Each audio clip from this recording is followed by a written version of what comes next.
Durante casi medio siglo, la policía y las organizaciones privadas han estado buscando sin éxito a un fugitivo, cuyas acciones fueron de una crueldad inimaginable. El doctor Arie Bergheim fue uno de los así llamados médicos del campo de concentración de Mauthausen, que causaron la muerte a los prisioneros mediante el sadismo, la desidia y la alevosía. En febrero de 2009, la televisión alemana ZDF informó de la supuesta muerte de Arie Bergheim en Egipto en 1992. Conocido como el Doctor Muerte, Heim era el criminal nazi más buscado desde el final de la Segunda Guerra Mundial. Según Rüdiger Heim, uno de sus 3 hijos, su padre vivió en Francia, España y Marruecos antes de recalar en Egipto, donde acabaría sus días. Nacido en Bad Rakelsburg, Austria, en 1914, Arie Bergheim trabajó como médico en los campos de exterminio de Buchenwald, Sachsenhausen y Mauthausen. En otoño de 1941, cometió sus peores crímenes en Mauthausen, donde asesinó a más de 300 prisioneros, administrándoles inyecciones de benceno en el corazón u operándoles sin anestesia. Después de sus macabros asesinatos, Heim conservaba los cráneos de sus víctimas. En marzo de 1945, Heim fue arrestado en Alemania por las tropas estadounidenses, aunque 2 años y medio después, por razones todavía hoy desconocidas, fue liberado sin ser procesado por sus crímenes. En 1962, las autoridades de la República Federal Alemana solicitaron de nuevo su detención. Demasiado tarde, Heim había iniciado su huida.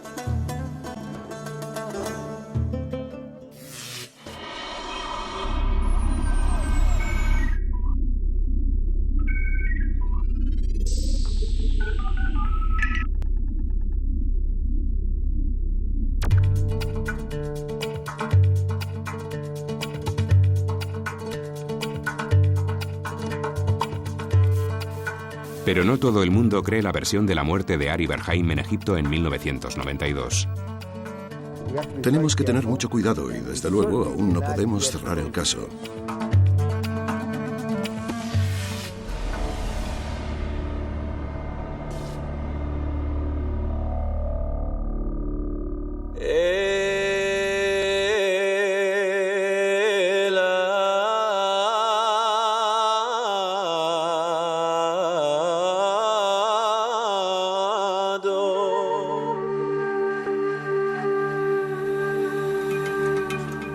En Israel ni olvidan ni perdonan los crímenes cometidos por genocidas como Arie Bergheim.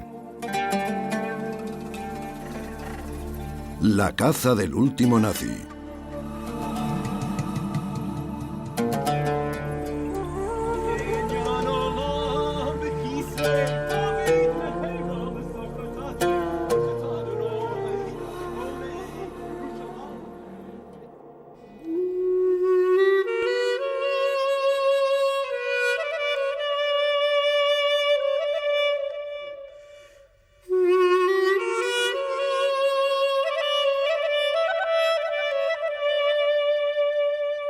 Más de 60 años después del final de la Segunda Guerra Mundial, el pueblo judío mantiene vivo el recuerdo de la gran tragedia del siglo XX en museos como el del Yad Vashem en Jerusalén, un organismo creado en 1957 que divulga la memoria del Holocausto.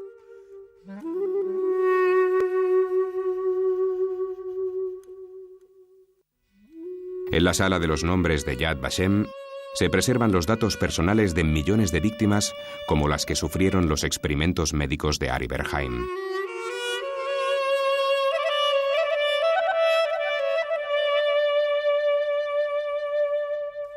Pero con el recuerdo no basta. En paralelo con la labor pedagógica de Yad Vashem, el investigador austrohúngaro de origen judío Simon Wiesenthal creó una oficina privada con el objetivo de localizar, identificar, capturar y entregar a la justicia a los criminales nazis que consiguieron huir al finalizar la Segunda Guerra Mundial. En sus más de 60 años de existencia, el Centro Simon Wiesenthal ha llevado ante los tribunales a más de 1000 criminales de guerra nazis. Simon Wiesenthal murió en 2005 y lo reemplazó Efraim Zurov. Considerado el último cazador de nazis del mundo, Zurov dirige desde 2002 la Operación Última Oportunidad, cuyo objetivo es que los criminales nazis salden sus deudas ante la justicia antes de que fallezcan.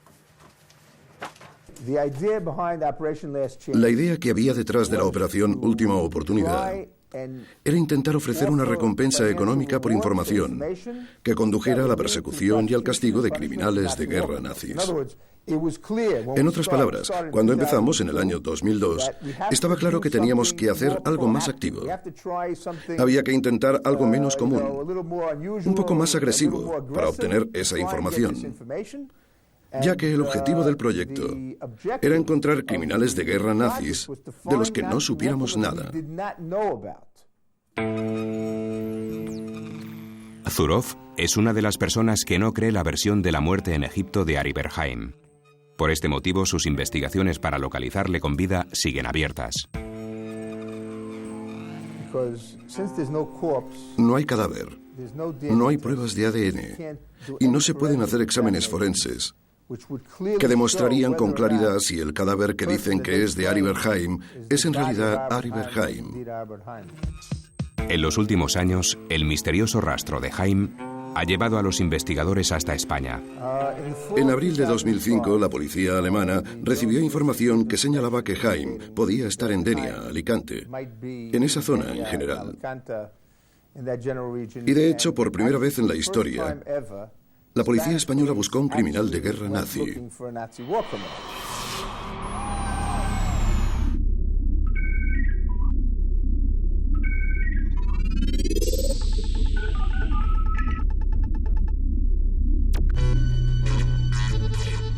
En Madrid trabaja el Grupo de Localización de Fugitivos de la Policía Española, unidad creada en la primavera de 2004.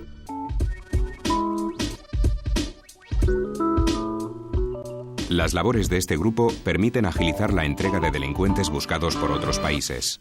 En 2004 llegó a España la Orden Internacional de Búsqueda y Captura de Ari Berhaim.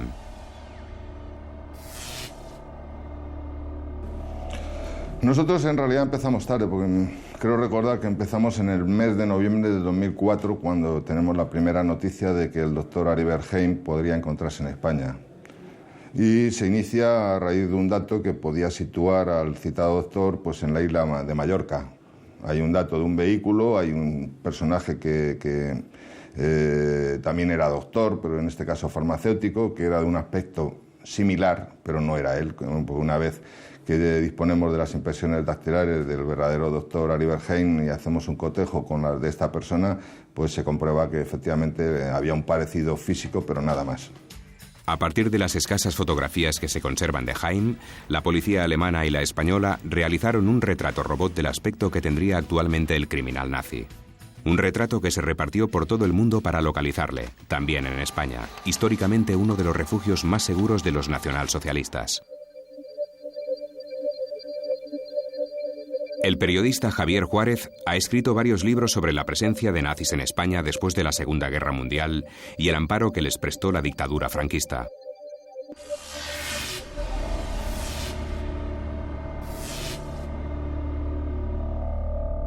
Lo que Franco hizo y su gobierno hizo fue oficialmente brindar apoyo a las autoridades aliadas en el sentido de poder extraditar y poder entregar a determinadas personas que eran buscadas por los aliados, pero en la práctica esto no se tradujo en absoluto. Las democracias occidentales contemplaron resignadas cómo la España de Franco se negaba a colaborar. Documentos de carácter reservado recientemente desclasificados y localizados en los archivos del Ministerio de Asuntos Exteriores en Madrid así lo confirman. En junio de 1944, el embajador británico en España, Samuel Hoare, expresaba su malestar por la poca eficacia del gobierno de Franco a la hora de expulsar a los criminales nazis reclamados por los aliados. Me produce cierta contrariedad la repetida sugerencia por parte española de que las esperadas expulsiones en cuestión deben ser aún aplazadas.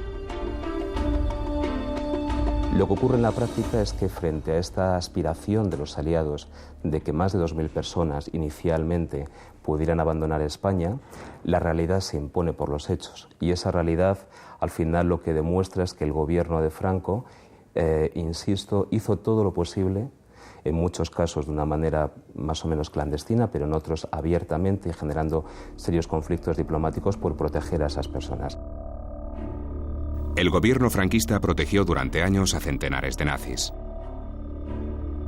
Te reitero nuestro interés en que se deje en suspenso la orden de regresar a su país por ser personas que, aparte de llevar muchos años en España, nos vienen prestando servicios muy útiles. Al final, ¿qué es lo que ocurrió? Que de estas 2.000 personas, al cabo de unos meses, se dejó en 800. De esas 800, se dejó en una lista más reducida. Y finalmente, en el año 47, hay una última lista con 104 personas, que son las que el Consejo del Control Aliado considera que son imprescindibles que regresen a Alemania, y hablamos ya de finales del año 47. Durante la Segunda Guerra Mundial, el gobierno español mantuvo una falsa neutralidad. Franco nunca disimuló su entusiasmo ante los planes expansionistas de Adolf Hitler.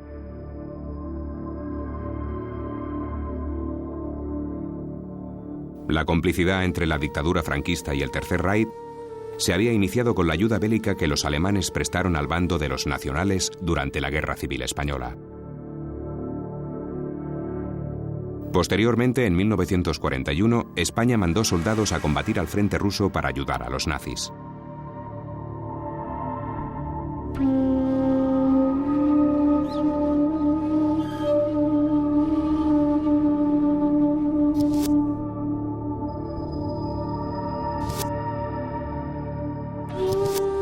Después de la derrota alemana, Franco no dudó en abrir las puertas de España a los nazis huidos.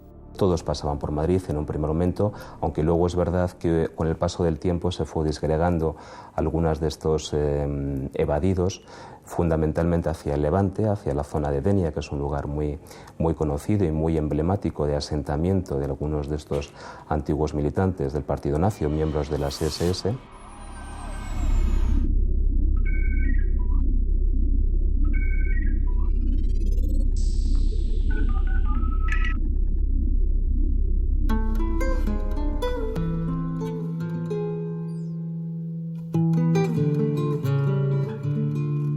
Y fue precisamente en la costa mediterránea donde la policía española buscó hace unos años a Ari Berheim. En realidad es todo el litoral levantino el que es objeto de búsquedas intensas de personas aparentemente alemanes, de una altura pues, de 1,90 m y de una edad similar a la que podría tener el doctor Ari Berheim. Diego Álvarez y Vicent Balaguer fueron testigos del paso de varios oficiales y empresarios nazis por esta población del Mediterráneo español.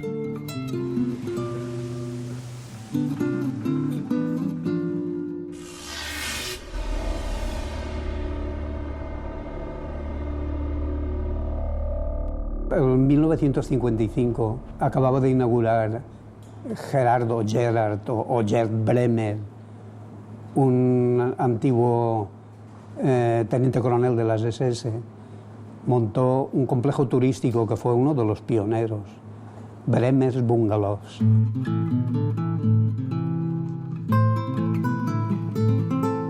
Ahí estaba el puerto de Bremer para su clientela nazi y un puerto privado que se hizo él y donde también depositaba, estaba allí amarrada una lancha rápida que dicen que utilizó para el servicio de la gente, para sacarla de compromiso. Era el dueño de todo. Y ahí en este edificio, estudio más alto, pues en un momento dado había una esvástica. Yo recuerdo haberla visto, estaba disimulada. Sí. Okay, pues sí, con esto hemos estado jugando.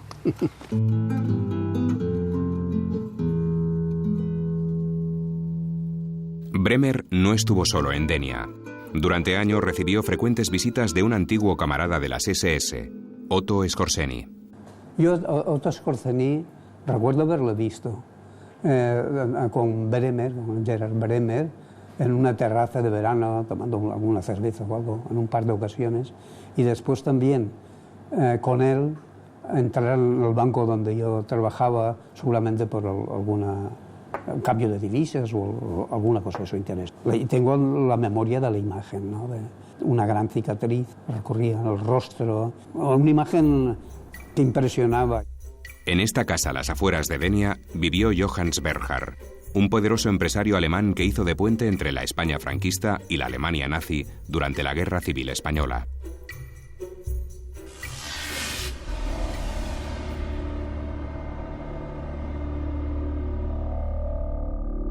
Sí, yo sé lo de Bernard, de Joan Bernard. Cuando llega Bernard a Denia o allí, el chalet que tiene, el chalet de Oliver que diuen, él llegó una noche, después del 45, cuando termina la guerra de los alemanes, él llega una noche y es un autogiro, un helicóptero. Y allí baja Bernard con un fusil, ¿sabes? Entre 1957 y 1961, Álvarez trabajó en Argentina en una finca que Bernhard poseía a las afueras de Buenos Aires. Fueron años de largas conversaciones entre ambos.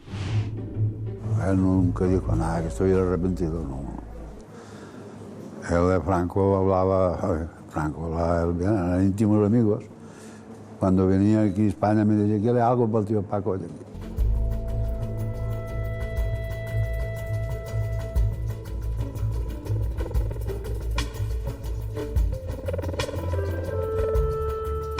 Otro oficial nazi que también estuvo en Denia fue Anton Galler, comandante austríaco de un batallón de las SS.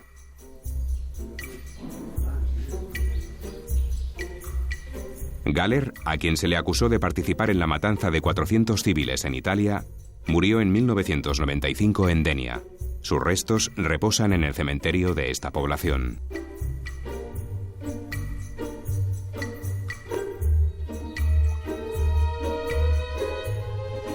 El comandante Anton Galler, como otros nazis exiliados en España, nunca respondió ante la justicia por sus crímenes cometidos durante la Segunda Guerra Mundial. ¿Estuvo también Ari Berheim en Denia, al igual que tantos otros nazis? A pesar de no encontrar pistas que confirmen esta hipótesis, la policía española no da el caso por archivado. No, para nada es un caso cerrado, puesto hasta que no tengamos la confirmación oficial de que los restos que teóricamente aparecen en Egipto, enterrados en 1992, se corresponden claramente con los del doctor Ari Berheim. O sea que nosotros, si recibiésemos cualquier noticia de un posible doctor Ari Berheim en España, haríamos las comprobaciones como se han venido haciendo hasta ahora. A pesar de las gestiones realizadas por la policía española en el caso Haim, Efraín Zurov lamenta la poca implicación de España en la detención de criminales nazis en las últimas décadas. Pero el caso es que no se ha hecho prácticamente nada a este respecto, a excepción de la búsqueda de Ari Berheim.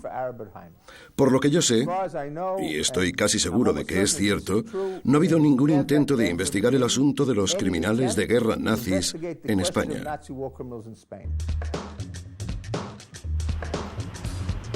El Ministerio de Justicia español, a través de la Dirección General de Cooperación Jurídica Internacional, no está de acuerdo con las apreciaciones del director del Centro Simón Wiesenthal de Jerusalén.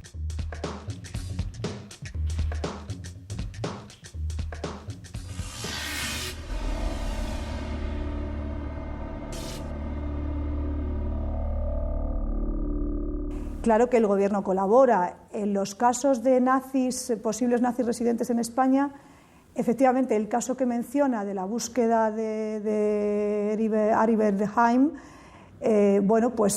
sí que se colaboró, y a mí no me consta que haya habido otros casos de solicitudes concretas del Centro Simón Wiesenthal en el que no hayamos colaborado. Afirmar que no se colabora en general no es una afirmación muy precisa, digamos. Habría que afirmar si no hemos colaborado en casos en los que haya habido solicitudes concretas y no lo hayamos hecho, y a mí eso no me consta. La verdad es que no ha habido otras solicitudes concretas en las que no se haya colaborado. Bueno, yo tengo la opinión de que España tiene que hacer un proceso de revisión de su propia historia en este capítulo, porque yo creo que es un capítulo poco conocido y posiblemente poco documentado de la historia de España, y además es uno de los capítulos quizás más oscuros.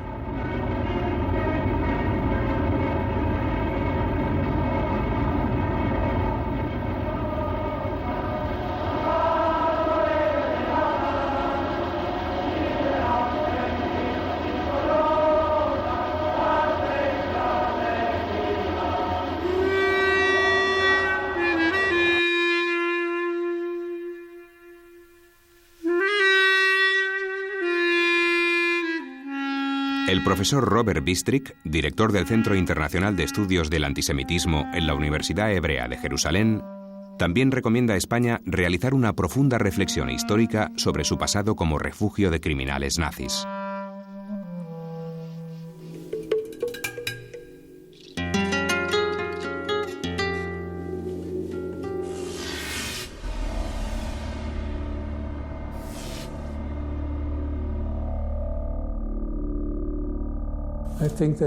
Creo que todos los países, incluido España, que sirvió como una especie de puerto seguro o refugio para los criminales de guerra nazis a partir de 1945, deben realizar algún tipo de autoexamen.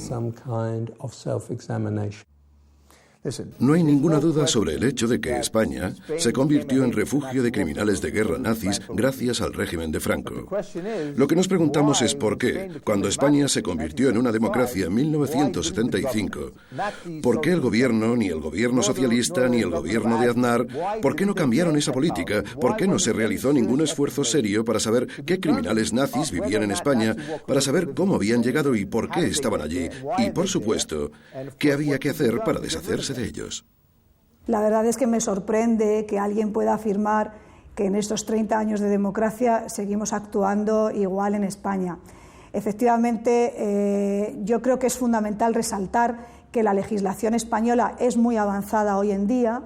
Somos uno de los pocos países actualmente que tienen reconocida la jurisdicción universal para el delito de genocidio, según el artículo 23 de la Ley Orgánica del Poder Judicial, y eso para mí es fundamental. Y además, otro artículo del Código Penal, el artículo 131.4, reconoce la imprescriptibilidad para los delitos de genocidio y de lesa humanidad.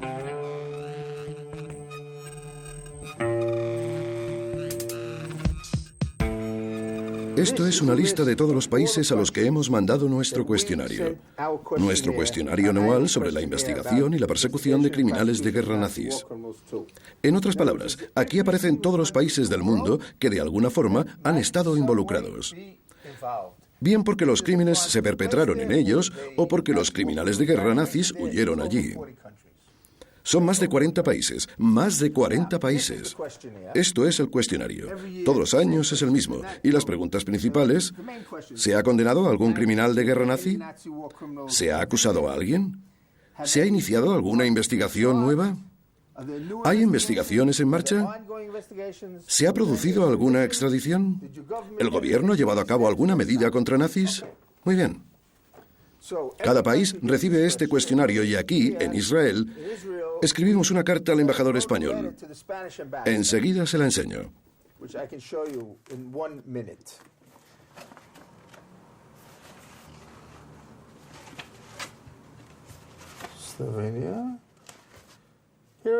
Aquí está. Al embajador Eudaldo Mirapeix, Embajada de España, marzo de 2008. Explicamos qué es el cuestionario, se lo mandamos y, francamente, la respuesta es nada. No obtuvimos respuesta. Una X para España.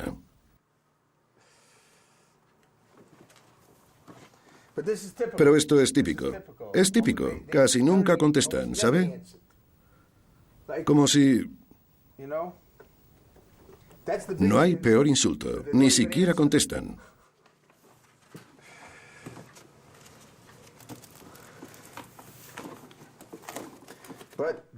Pero se trata del país que no ha hecho casi nada contra los criminales de guerra nazis, así que no nos sorprendió que no contestaran.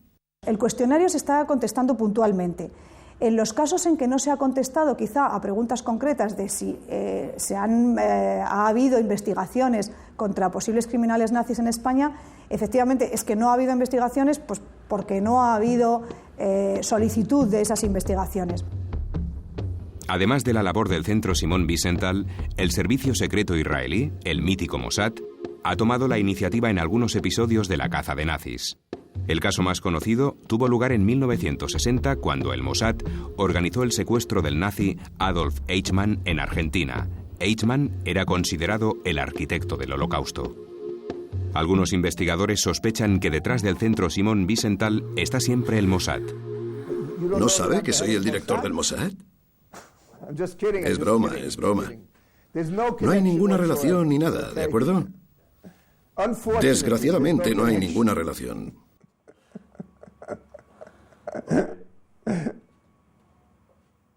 En términos de la cuestión de nuestra relación con el Mossad, puedo decirle que por desgracia no tenemos ninguna relación con el Mossad.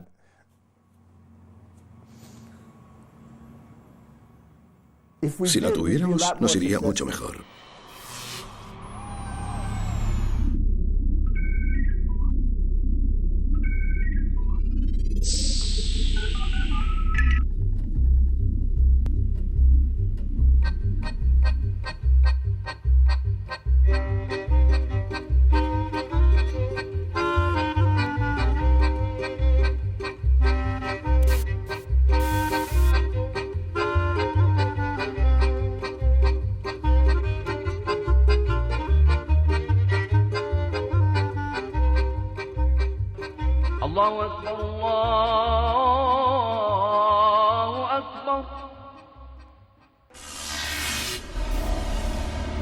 Michael Bar-Zohar es uno de los máximos expertos israelíes en el estudio de las actividades de los cazadores de nazis.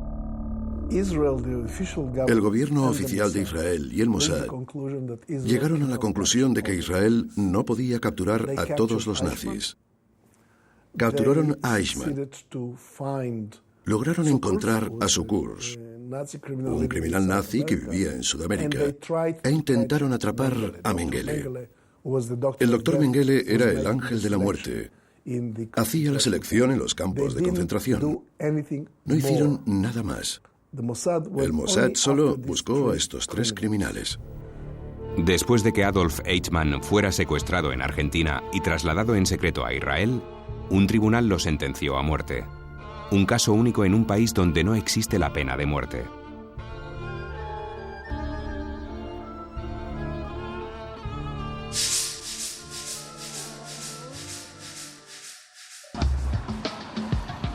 El Mossad no intervino oficialmente en la operación destinada a localizar a Haim en España, aunque no se descarta que hubiera podido tener algún tipo de implicación extraoficialmente.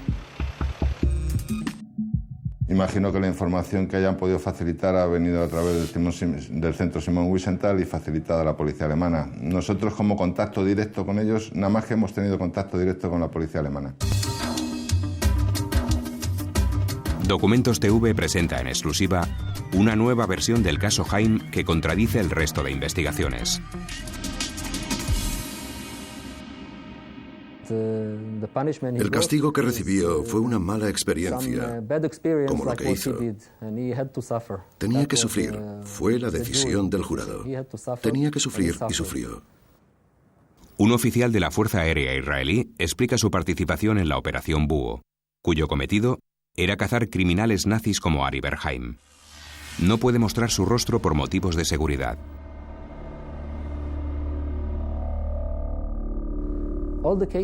Todos los casos eran el mismo. Solo teníamos una ley.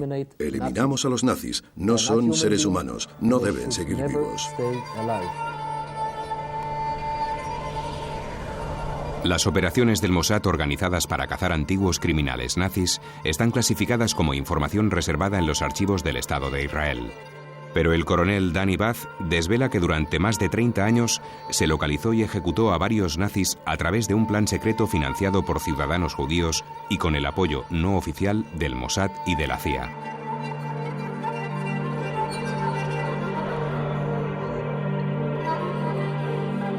Yser Harel, director del Mossad entre 1952 y 1963, estuvo informado de la Operación Búho. Yser Harel, el antiguo director del Mossad, estaba detrás de algunos casos importantes que tuvimos. La caza de Haim por parte de este grupo apoyado por el Mossad habría empezado en 1982 en España. Teníamos información de que estaba por España.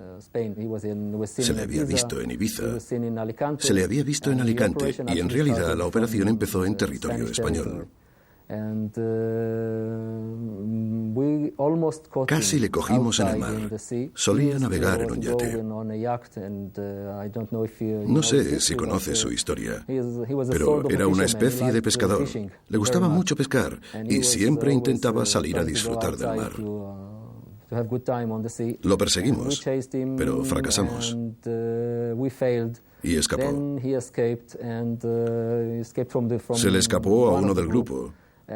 Y tardamos muchísimo tiempo en localizarle, yendo a la costa de Canadá, en yate, por supuesto. Estaba herido, pero bien vigilado. Al final lo cogimos y lo trasladamos a la isla Catalina, donde solíamos juzgar. De hecho, lo que yo llamo, o lo que llamábamos, la célula de California. Juzgaban a todos los nazis y ejecutaban a cada uno en función de lo que habían hecho. Cogí... Solo quería un recuerdo para no olvidar aquello. La verdad es que fue una decisión que tomé en el último momento. Cogí la medalla de la anexión que tenía como austríaco. Y cogí la cruz de hierro y...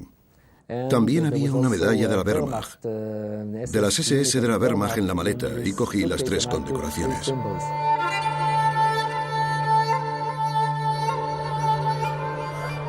El Centro Simon Wiesenthal no da crédito a la versión del coronel Bath.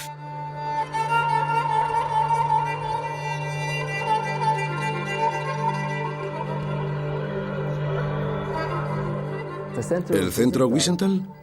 No solo no se creen mi historia, sino que no dan crédito a muchas otras historias. Solo se creen la suya. Efraim Zurov defiende la hipótesis de que Haim puede seguir vivo en la actualidad. En el verano de 2008 se desplazó hasta Chile, país donde creía tener localizado al médico de Mauthausen. Los resultados de la búsqueda fueron negativos. Incluso ofrecieron una gran recompensa por la captura de Ari Berheim, pero no pasó nada, porque no había nada que capturar. Según el coronel Bath, los hijos de Ari Berheim saben que su padre fue asesinado.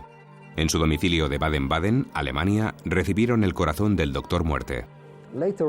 Luego, años después, oímos algunas historias. Una de ellas, por ejemplo, era que el corazón... que le habían extirpado el corazón después de haberle inyectado petróleo. Lo mismo que él hacía a las víctimas en Mauthausen. Y que pusieron el corazón en una cajita. Una cajita de regalo. Y la dejaron en las escaleras de su casa de Baden-Baden. El testimonio de Rüdiger Haim, que en febrero de 2009 confirmó haber sido testigo ocular de la muerte de su padre en Egipto, es puesto en duda por Danny Bath y Efraim Zurov. Ambos coinciden en que ha mentido en los últimos años cuando afirmaban no saber nada de su padre. Lo que está más que claro es que Rüdiger Haim es un mentiroso. Porque 6 meses antes revela, entre comillas, una historia increíble de su padre. Contó en la revista Bild am Sonntag que llevaba 50 años sin tener ningún contacto con su padre. Así que o bien mintió entonces, o bien está mintiendo ahora. O bien ha mentido las 2 veces. Sé que el cadáver finalmente llegó a Egipto. Lo llevaron los amigos y la familia.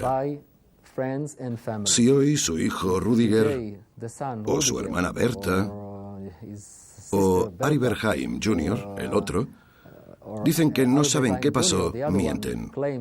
Mienten. Siempre lo han sabido todo. El equipo del programa se puso en contacto con Rüdiger Haim con el fin de invitarle a participar en este documental. Después de varias conversaciones, declinó ser entrevistado con el argumento de que ya explicó en la televisión alemana los últimos días de la vida de su padre, con quien asegura que estuvo en Egipto hasta el día de su fallecimiento.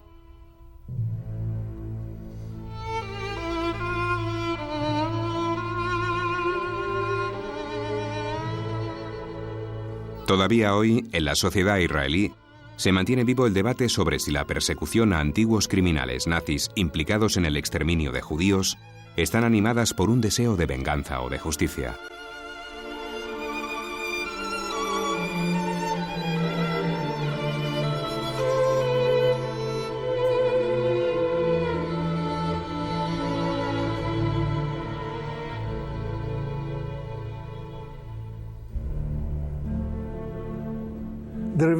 Hoy la venganza es imposible. Hubo cientos de miles de criminales nazis en el ejército, en las SS, en los campos. No puedes vengarte de todos. Hoy en día hay que llevarlos ante la justicia. Creo que la venganza fue mucho más fuerte al principio. Hoy el sentimiento de venganza no tiene tanta fuerza, porque cuando los encuentras ves que son gente de 90 años y los grandes criminales nazis están muertos, los peces gordos están muertos.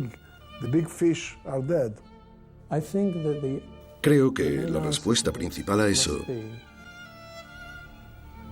debe ser que no hablamos de venganza, hablamos de justicia. Hablamos de justicia para las víctimas, para sus familias. Hablamos de una justicia que no tiene límite en el tiempo, porque la magnitud de los crímenes, la ofensa a la dignidad humana fue extrema. A pesar de que se han producido otros muchos casos de genocidios, mini-genocidios y masacres en la historia, creo que se produjo un nivel de degradación de las víctimas sin precedentes, incluso antes de que las mataran. Transcurridos más de 60 años desde la derrota del Tercer Reich, hay una pregunta que se plantea a menudo. ¿Cuántos nazis de los que participaron en el exterminio de judíos, como Arie Bergheim, continúan vivos? Mire, nadie conoce la respuesta a esa pregunta, ¿de acuerdo? Pero el número es mucho mayor de lo que cree la gente. En la actualidad en España vive un antiguo miembro de las SS, Friedrich Jensen. En 2007, la prensa española lo relacionó con Heim, a quien Jensen, desde Marbella, podría haber ofrecido protección. Un momento. Friedrich Jensen está vivo. Está vivo, ¿de acuerdo? Mire, es el caso típico de alguien que sabemos que sirvió en una unidad involucrada en crímenes de guerra. Hemos recibido informaciones de personas que han sido estudiosas, digámoslo así, del tema nazi y que situaban a diversos elementos nazis en España. Pero comprobada la base de datos policiales, con los datos que ellos nos facilitaban, alguno muy reconocido, pues no figuraban buscados internacionalmente, con lo cual desconocemos si en España puede haber algún otro nazi buscado. Mi vida como cazador de nazis. El mundo. ¿Dónde está? El más viejo de todos estos cabrones.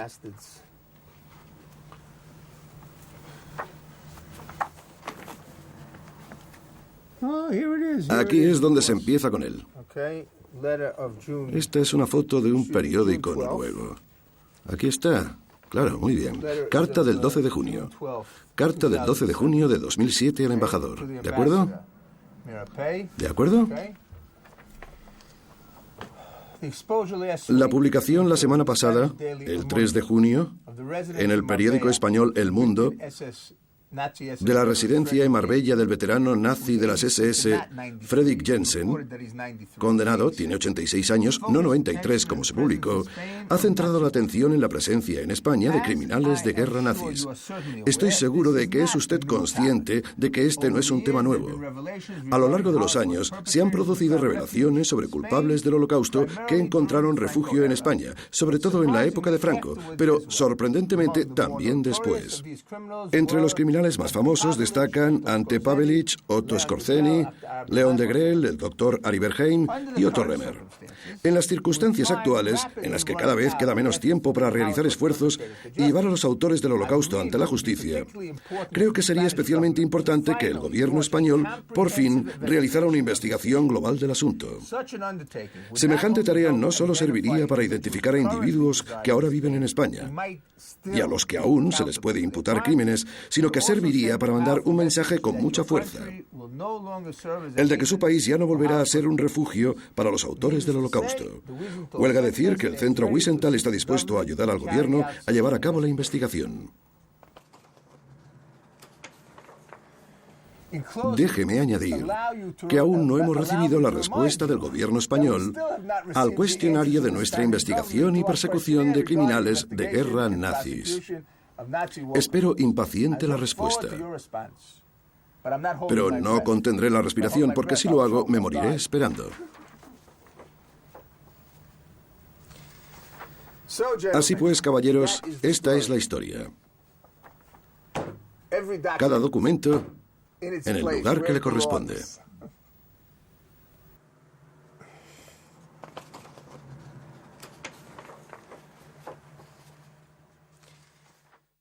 Nadie ha actuado interponiendo una querella en la Audiencia Nacional.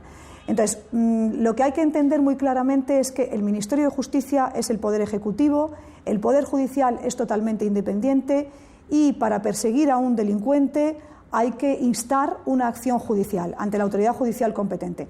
En el caso de este Jensen o de cualquier otro presunto criminal nazi, lo que tendríamos que tener es la interposición de una querella, una denuncia ante la autoridad judicial competente. Y en ese momento podrían comenzar las investigaciones. Si no se ha producido eso, no se puede actuar. El Centro Simón Wiesenthal reclama que no se repita con Heim la misma situación que se produjo en 1994 con Otto Remmer, cuando este general nazi llegó al aeropuerto de Málaga. Remmer huía de una orden de detención emitida por la justicia alemana. En un principio fue detenido en el mismo aeropuerto de la ciudad andaluza. Pero Remmer nunca fue extraditado a su país. Murió en Marbella en 1997. Después de su detención, la Audiencia Nacional le dejó en libertad con el argumento de que la ley española no podía actuar ante los delitos de los que se le acusaba en Alemania. Efectivamente, la Audiencia Nacional puso en libertad a este individuo Remmer. En aquel momento no estaba tipificado el delito de genocidio en nuestro Código Penal. En el nuevo Código Penal, el delito de genocidio aparece tipificado en el artículo 607 y además con unas penas muy elevadas. El abogado Gregorio Dionis está especializado en casos que atentan contra los derechos humanos, como los crímenes del nazismo. No es cierto que no pueda actuar. Lo que nosotros creemos, que es similar a la opinión que puede tener la Simón Wiesenthal, es que el Estado español no tiene voluntad alguna de perseguir a los criminales nazis en su territorio y, de hecho, así ha sido desde que terminó la Segunda Guerra Mundial. Dionis ha asesorado legalmente a familiares de españoles deportados en campos de exterminio nazi que presentaron una querella penal el 19 de junio de 2008 ante la Audiencia Nacional. Se trata de una demanda contra 4 exmiembros del batallón de la Calavera de las SS que participaron en la muerte de miles de españoles en varios campos de exterminio nazis. 3 de ellos viven actualmente en Estados Unidos y el 4º ha sido recientemente extraditado a Alemania. Unos 9.000 españoles fueron deportados a campos de concentración nazis. Un 60% de ellos perdieron la vida. Los supervivientes no han cejado en su labor de mantener viva la memoria de aquel horror. Es la primera vez que la justicia española investiga los crímenes cometidos por los nazis contra los ciudadanos españoles internados en los campos de la muerte. En marzo de 2009, Ramiro Santiesteban y Jesús Tello relataron ante el juez Ismael Moreno su paso por Mauthausen, donde fueron recluidos en 1940 y donde coincidieron con Arie Berheim. Afortunadamente no pasaron por la enfermería del siniestro Doctor Muerte. La estación de Mauthausen para nosotros no decía nada porque no nos conocíamos, pero ya nos dimos cuenta de dónde íbamos, porque ahí empezamos a ver ya grupos de presos que trabajaban en trajes rayados. Ahí ya comprendimos que para nosotros iba mal.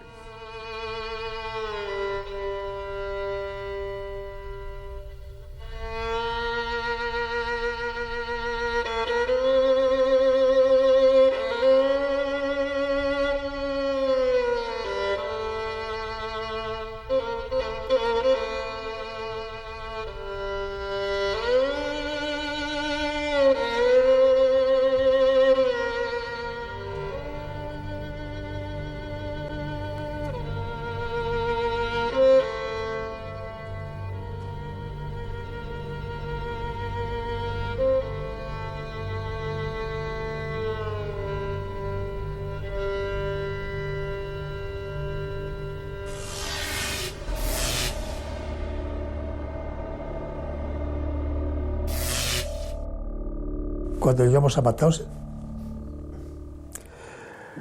cuando salimos de la ducha, entonces nos tomaban la filiación, nos daban un número, una matrícula, con un triángulo azul y un trozo de tejido con el número cada uno.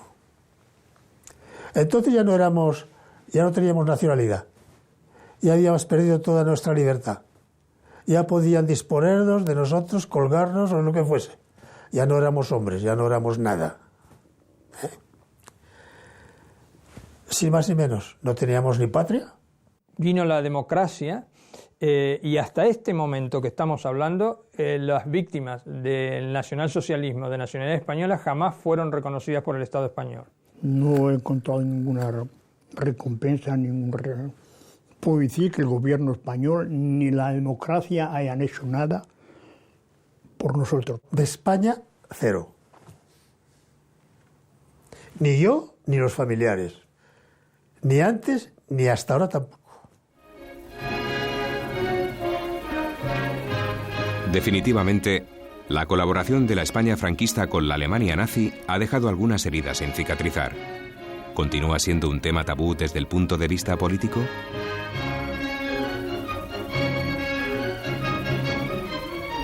Lo que es un tabú es cuando yo creo que a partir de la Constitución, ¿por qué los partidos políticos que se consideran democráticos y que nadie lo pone en duda, se bloquean cuando tienen que reconocer que España colaboró con el Tercer Reich? Es una cosa que lo han resuelto hasta Alemania. Según el último informe de la operación Última Oportunidad del Centro Simón Wiesenthal, en 2009 se continuaba buscando a más de 500 nazis por todo el mundo. El informe también aporta datos relacionados con los criminales nazis más buscados en estos momentos. Alois Brunner, Siria, responsable de la deportación de unos 130.000 judíos desde Austria, Grecia, Francia y Eslovaquia a los campos nazis de la muerte. El gobierno de Siria se negó a cooperar en su localización. Milivoj Asner, Austria, jefe de policía de Slavovska Požega, Croacia. Procesado in absentia por la justicia croata, Austria se negó a extraditarle. Sándor Kepiro, Hungría, oficial de la Gendarmería húngara. Participó en el asesinato de más de 1.200 civiles en Novi Sad, Serbia, la mayoría de ellos judíos. Hungría se negó a ejecutar una sentencia de 1944. Mikhail Gorshov, Estonia. Participó en el asesinato de judíos en Bielorrusia. Desnaturalizado por la administración de Estados Unidos, es investigado por la justicia de su país natal. Erna Wallis, Austria. Guardiana en el campo de exterminio de Majdanek. Admitió su participación en asesinatos en masa. Austria se negaba a procesarla debido a la legislación vigente en materia de prescripción. Fue investigada en Polonia. Soerem Kam, Alemania. Participó en el asesinato del periodista danés antinazi Carl Henrik Clemensen y colaboró en la deportación de judíos daneses a los campos de exterminio. Un tribunal alemán negó su extradición a Dinamarca para que fuera juzgado en Copenhague. Karoli Zentai, Australia. Participó en las redadas, persecución y asesinato de judíos acaecidas en Budapest en 1944. Hungría solicitó a Australia su extradición para ser juzgado. Algimantas Dailide, Alemania. Arrestó a judíos posteriormente asesinados por los nazis y por sus colaboradores lituanos. Condenado en Lituania, aunque la justicia de este país se negó hasta el momento a ejecutar su condena de cárcel. Harry Manil, Venezuela. Arrestó a ciudadanos judíos y comunistas que posteriormente fueron ejecutados por los nazis y por sus colaboradores estonios. Absuelto tras una investigación en Estonia. Ari Berheim, médico en los campos de exterminio de Sachsenhausen, Buchenwald y Mauthausen, donde practicó atroces experimentos con los presos. En paradero desconocido. Sendas hipótesis sitúan su muerte en Estados Unidos en 1982 o en Egipto 10 años más tarde. Podría estar en España. Wiesenthal dijo que la primera pregunta que las víctimas del Holocausto le harían a los supervivientes sería: escuchad, vosotros fuisteis los afortunados, ¿de acuerdo? Vosotros sobrevivisteis. ¿Qué hicisteis con vuestras vidas? Y Simón dice, una persona diría, yo era abogado. Otra diría, yo era funcionario. Yo oficinista. Yo maestro. Yo, Simón Wiesenthal, cuando los vea les diré, nunca os he olvidado.